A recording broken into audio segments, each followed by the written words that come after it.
ज्ञानी सियार की कहानी। एक बुजुर्ग ज्ञानी सियार की कहानी। दुष्ट लोगों की पहचान कैसे करें। जय श्री राधे दोस्तों, नमस्कार दोस्तों, कैसे हैं आप लोग। उम्मीद करता हूं अच्छे होंगे। दोस्तों आज मैं आप लोगों को एक ऐसी कहानी सुनाने के लिए जा रहा हूं जिसे सुनने के बाद आप लोगों को लगेगा कि हकीकत में ऐसे दुष्ट लोगों की कभी संगत नहीं करनी चाहिए। और दुष्ट लोगों की पहचान कैसे करते हैं कि ये लोग जन्मजात से दुष्ट हैं या स्वभाव से दुष्ट हैं या किसी की संगत पाकर के दुष्ट हो चुके हैं।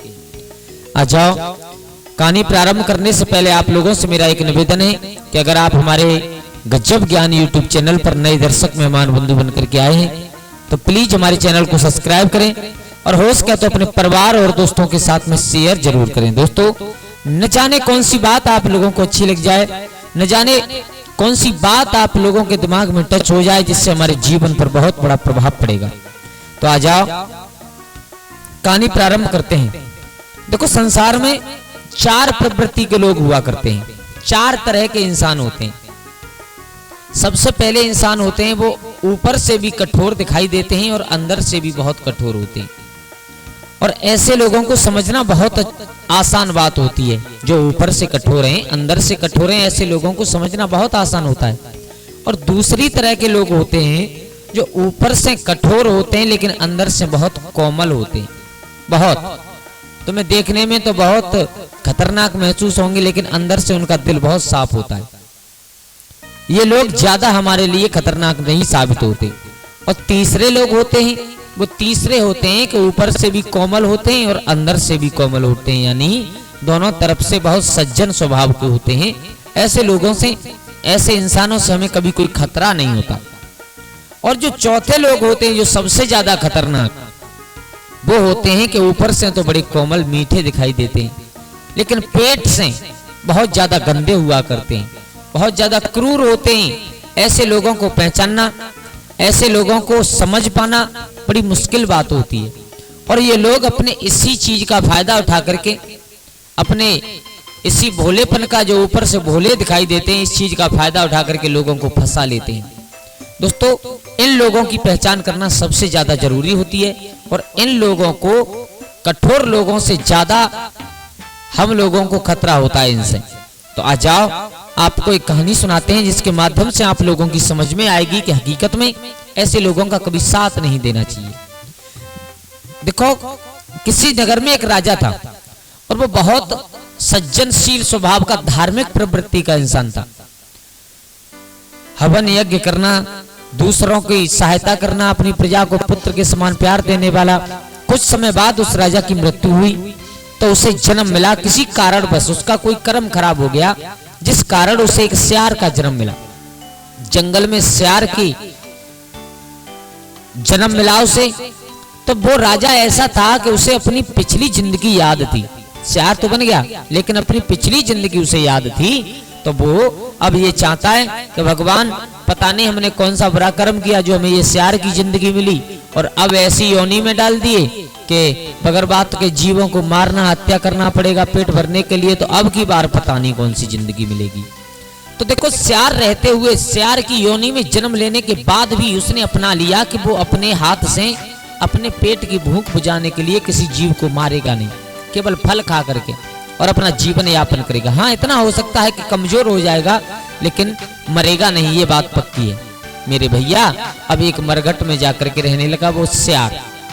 और उसका यही नियम बन गया कि उसने मांसाहारी भोजन करना बंद कर दिया, केवल और केवल सिर्फ शाकाहारी भोजन करता है, फल कंदमूल खाता है बस और अपना गुजारा करता है। मेरे भैया उसकी जो जाति वाले, उसकी बिरादरी वाले और सियार थे वो सब नाराज हो गए। उसने कहा बोले क्या करते हो तुम, हैं? हमारा भोजन होता है मांस और हमें खाना चाहिए और अगर तुम ऐसा नहीं करोगे तो हम तुम्हें इस जंगल से निकाल देंगे। तो उस सज्जनशील स्वभाव वाले बुजुर्ग सियार ने कहा बोले भैया तुम पागल हो, अपना थोड़ा सा पेट भरने के लिए किसी की कभी हत्या नहीं करनी चाहिए। क्योंकि जितना हक हमें अपनी जिंदगी जीने का है उतना ही हक दूसरे को भी है उसकी जिंदगी जीने का। तुम्हें अपनी योनि, तुम्हें अपना जन्म अच्छा लग रहा है लेकिन दूसरे को अपना जन्म बहुत अच्छा लगता है, अपनी जिंदगी बहुत अच्छी लगती है। कोई नहीं चाहता कि हम जल्दी मर जाएं। तो हमारा ये कोई हक नहीं है कि हम किसी के अपना पेट भरने के लिए किसी के प्राण ले लें। और जो सियार आए थे उन्होंने कहा, बोले तुम पागल हो, हमें मालूम है तुम बुजुर्ग हो चुके हो, तुमसे शिकार नहीं होता है इसलिए तुम प्रवचन कर रहे हो, और अगर तुमसे शिकार नहीं होता है तो एक काम करेंगे, हम लोग तुम्हें ला करके शिकार देते रहेंगे, लेकिन तुम शिकार खाना प्रारंभ करो। बोले बिल्कुल नहीं, ऐसा कभी नहीं होगा, क्योंकि मैंने अब ये धारण कर लिया है कि मैं कभी जीवन में अपने हाथ से किसी को नहीं मारूंगा और ना किसी का मांस खाऊंगा, मैं केवल शुद्ध और शाकाहारी रहूंगा। जो सब सियार आए थे, सब सियारों ने कहा, बोले तुम सिख संत की जिंदगी व्यतीत कर रहे हो, हैं? बहुत समझाया लेकिन वो नहीं माना। सब सियार नाराज होकर के वहां से चले गए, लेकिन वो उसी मरघट में रहने लगा। मेरे भैया रोजाना की तरह से अपने फल फूल कंदमूल खाता है और अपना जीवन यापन करता है। कुछ ही दिन व्यतीत हुए, 2 4 6 8 10 दिन हुए कि पूरे जंगल में एक खबर आग की तरह फैल गई कि एक मरघट में रहने वाला सियार शुद्ध शाकाहारी संत प्रवृत्ति में रह रहा है और वो कभी भी किसी जीव को मारता नहीं, किसी की हत्या नहीं करता है, किसी को खाता नहीं है। मेरे भैया धीरे धीरे धीरे धीरे वो बात जंगल के राजा शेर के पास पहुंच गई। शेर के पास बात पहुंची कि एक सियार ऐसा है जो अपने हाथ से किसी को मारना नहीं चाहता, तो तुरंत दौड़ता हुआ उस सियार के पास पहुंच गया और उससे कहा, भैया देखो मैंने सुना है तुम संत प्रवृत्ति में रह रहे हो, सज्जन इंसान, सज्जन बन करके रह रहे हो, एक काम कीजिए आप मेरे मंत्री बन जाइए। उस शेर ने कहा, तो सियार ने दोनों हाथ जोड़े, बोले सिंहराज तुम एक बात नहीं जानते हो। बोले क्या? बोले तुम ये नहीं जानते हो कि मंत्री का काम होता है उचित सलाह देना। मंत्री का काम होता है कि अगर राजा किसी अपने और कर्तव्य से हट जाए तो उसे उस अपने कर्तव्य को याद दिलाना। और तुम एक मांसाहारी जीव हो, तुम हमेशा मांस ही खाते हो, कुछ नहीं खाते हो, और मैं शुद्ध शाकाहारी संत प्रवृत्ति का हूँ। मैं नहीं चाहता कि मेरे हाथों से कोई मरे और ना किसी को मारने की मैं तुम्हें सलाह दे सकता, और मंत्री का काम होता है सलाह देना। और महाराज मैं तुम्हें सलाह नहीं दूंगा और तो फिर तुम्हें किसी दिन गुस्सा आ गया तो तुम मुझे ही मार दोगे। बोले ऐसा नहीं होगा, तुम हमारे साथ चलो और हमारे मंत्री बन जाओ। उस सियार ने बार बार मना किया, बोले महाराज मैं बिल्कुल नहीं जाऊंगा, और वो इसलिए नहीं जाऊंगा, देखो तुम्हारे पहले से तुम्हारे पास जो रहते हैं, जो तुम्हारे मंत्री लोग, और वो भी सब तुम्हारे जैसी प्रवृत्ति के, मांस खाना पीना, जीवों को मारना, हत्या करना, और जब मैं उन्हें समझाऊंगा उनकी कोई बात समझ में नहीं आएगी, तो महाराज किसी दिन मेरे ही खिलाफ तुम्हें भड़का देंगे, तुम क्रोध में आकर के मुझे मार दोगे। राजा बोले देखो तुम कितनी भी बात बनाओ, शेर ने कहा सियार से, लेकिन हम तुम्हें अपने साथ लेकर के ही जरूर जाएंगे, तुम्हें मंत्री बनना पड़ेगा। तो सियार ने कहा महाराज सुनो, बन तो जाऊंगा, चलो अब आप बार बार कह रहे हो तो बन जाऊंगा, लेकिन मेरी एक शर्त होगी। बोले क्या? बोले सबसे पहली शर्त तो ये होगी कि आप मुझे बगैर पूछे कोई कार्य नहीं करोगे। बोले ठीक है, बिल्कुल मानेंगे। और दूसरी शर्त ये होगी कि कभी भी किसी के भड़काने पर आप मुझे मारोगे नहीं। बोले ठीक है, ये भी शर्त मंजूर है। मेरे भैया दोनों शर्तों को मान करके आकर के वो सियार मंत्री बन गया, यानी जितने भी उसके शेर के पास में रहने वाले उसके मंत्री लोग थे उन सब से ऊपर बन गया। अब तो शेर कोई भी फैसला लेता है तो अपने दिमाग से नहीं बल्कि उसी सज्जन संत प्रवृत्ति वाले सियार से पूछता है, और जो वो बता देता है उसी हिसाब से सिंहराज चलते हैं। मेरे भैया अब 2 4 6 8 10 दिन व्यतीत हुए। जो उसके राजा के शेर के पुराने मंत्री थे उन्हें जलन होने लगी। उन्होंने विचार किया, बोले ये अभी 4 दिन से आया है, हम सबके ऊपर हो गया, अब तो एक काम करें कि राजा के हाथों से ही इसे मरवा दें तो ज्यादा अच्छा रहेगा। राजा के हाथों से ही इसे मरवा दें तो ज्यादा अच्छा रहेगा। मेरे भैया उन सब ने मिल करके और एक योजना बनाई कि कहीं से एक शिकार मार करके लाए, और जब शिकार मार करके लाए, उनका ये रोजाना का काम था कि शेर के लिए शिकार लाना, तो ला करके आज उन्होंने क्या किया कि शेर के सामने शिकार नहीं ले गए, बल्कि ले जा करके जिस बिल में और जिस गुफा में वो सियार रहता था, संत सियार, विद्वान सियार रहता था, उस गुफा में डाल दी। कुछ समय बाद शेर उठा, शेर ने देखा, बोले आज तो मेरे लिए कोई शिकार ही नहीं है, खाने का कोई इंतजाम ही नहीं है। एकदम बहुत क्रोधित हो गया अपने मंत्रियों से और कहा आज आप लोग शिकार नहीं लेके आए? उसने कहा महाराज लाए। जो और मंत्री थे बोले लाए, फिर कहाँ है? बोले महाराज कोई चुरा कर ले गया, और हमने देखा है कौन ले गया। बोले कौन ले गया? बोले जिसे तुम अपना सब कुछ मान बैठे हो, जिसे तुम एक संत मानते हो, जिसे तुम एक सज्जन सियार मानते हो, वो ले गया। महाराज सिंहराज को विश्वास नहीं हुआ। उसने कहा कि उसने मुझसे ये कहा है कि मांस खाना उसने बंद कर दिया है। उन सियारों ने कहा महाराज अगर हम तुम्हें दिखा दें तो जात कैसी रहेगी? बोले ठीक है। उस गुफा में लेकर के गए जिस गुफा में सियार बैठा हुआ था, सो रहा था और वहीं पर शिकार पड़ी थी। मेरे भैया अब तो सिंहराज को देख करके शेर को बहुत क्रोध आया, लाल पीला हो गया देख करके, और उसे मारने के लिए जैसे ही झपटा उस संत सियार को, उसी समय और जो सिंह की शेरनी थी उस वो समझ गई, बोले इसमें इसका कोई दोष नहीं है। एकदम रोका और कहा महाराज सुनो, तुम इसे मारने जा रहे हो, इसे मारो मत। बोले क्यों? बोले जब तक आप लोग पूरी जांच नहीं करते, ये राजा का धर्म होता है कि जब तक पूरी बात समझ में ना आ जाए तब तक किसी का वध नहीं करना चाहिए, किसी को मारना नहीं चाहिए, किसी को सजा नहीं देनी चाहिए।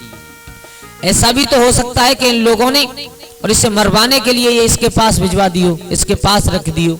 मेरे भैया जो पहले राजा ने, पहले सियार ने मंत्री बनने से पहले जो वचन ले लिए थे कि महाराज बगैर पूछे किसी को सजा नहीं दोगे, वही बात ध्यान आ गई। तो उसे जगाया और जगा करके पूछा क्यों? तुमने तो हमसे ये कहा था कि हम कभी शिकार नहीं खाते, हम मांसाहार नहीं करते, हम केवल शाकाहारी हैं, और ये तुमने क्या किया? आज मेरा ही भोजन चुरा लिया।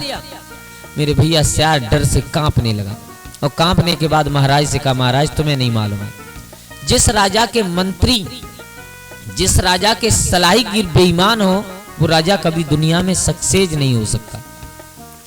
जिस किसी इंसान को सलाह देने वाले गलत हो तो उस इंसान को भी गलत रास्ते पर पड़ना पड़ता है हर हालत में।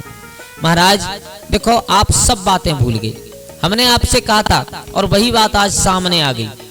ये लोग हैं ना, ये लोग तुमसे और हमसे जलने लगे हैं और इसीलिए इन लोगों ने ऐसा किया है। महाराज जब तक आप लोग इनकी परख नहीं करोगे, देखो ये लोग हैं ऊपर से बहुत मीठे दिखाई दे रहे हैं, बहुत कोमल दिखाई दे रहे हैं, लेकिन ये अंदर से बहुत कठोर हैं। महाराज की समझ में आ गई और उन सब लोगों को दंड दे दिया। उस सियार से कहा है सियार सुनो, अब तक तो इतने सारे मंत्री थे मेरे पास, लेकिन अब आप अकेले ही रहोगे। मेरे भैया इस कहानी से हमें केवल यही सीख मिलती है कि हमें हमेशा बगैर सोचे समझे कोई फैसला नहीं लेना चाहिए, और ऊपर से जो लोग कठोर दिखाई देते हैं अंदर से भी कठोर दिखाई देते हैं, जैसे मानो शेर। हम लोग जानते हैं देखने में इतना भयानक होता है और उतनी ही दर्दनाक मौत देता है जब इसके सामने जाएं तो ऐसे लोगों से तो हम लोग सावधान हो जाते हैं। अगर शेर सामने से आ रहा हो तो हम लोग सावधान हो जाएंगे। क्यों? कि हमें मालूम है कि ये ऊपर से जितना कठोर है उतना ही अंदर से ज्यादा कठोर है। लेकिन जो लोग ऊपर से कोमल होते हैं अंदर से भी कोमल होते हैं, उनसे हमें कोई खतरा नहीं होता। जैसे मानो खरगोश देखने में ऊपर कितना सुंदर लगता है और ऐसे ही उसके विचार होते हैं, वो कभी हमें नुकसान नहीं पहुंचाता। और तीसरे नंबर के होते हैं वो होते हैं कि ऊपर से थोड़ा कठोर दिखाई देते हैं लेकिन अंदर होते हैं कोमल। जैसे आप समझो एक केंचुआ को, जो देखने में तो सर्प जैसा लगता है लेकिन वो हमें कभी नुकसान नहीं पहुंचाता। पहले तो उसे देख करके डर लगता है, लेकिन जब हमें उसकी हकीकत मालूम पड़ती है कि वो हमें कोई नुकसान नहीं पहुंचाएगा मेरे भैया।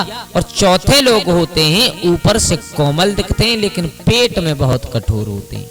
जरा ऐसे लोगों से सावधान रहने की जरूरत है। और आप सब लोग समझदार हो, आप सब लोग जानते हो कि आजकल इस कलयुग में, आजकल इस संसार में सबसे ज्यादा भरे पड़े हैं तो केवल ऐसे ही कि ऊपर से तो मीठे दिखाई देंगे लेकिन पेट में तुम्हारे लिए कुछ और चल रहा है। तो सबसे पहले ऐसे लोगों की जांच करें और जांच करने के बाद उनका तुरंत साथ छोड़ दें। अगर तुम्हें मालूम पड़ जाए कि ये अंदर से दुष्ट प्रवृत्ति के लोग हैं तो कभी भी उनके साथ नहीं रहना चाहिए, अन्यथा आप जीवन में पछताओगे और याद करोगे किसी दिन कि हमने कोई कहानी सुनी थी और हमने वो बात नहीं मानी, आज हमें वो भुगतना पड़ रहा है।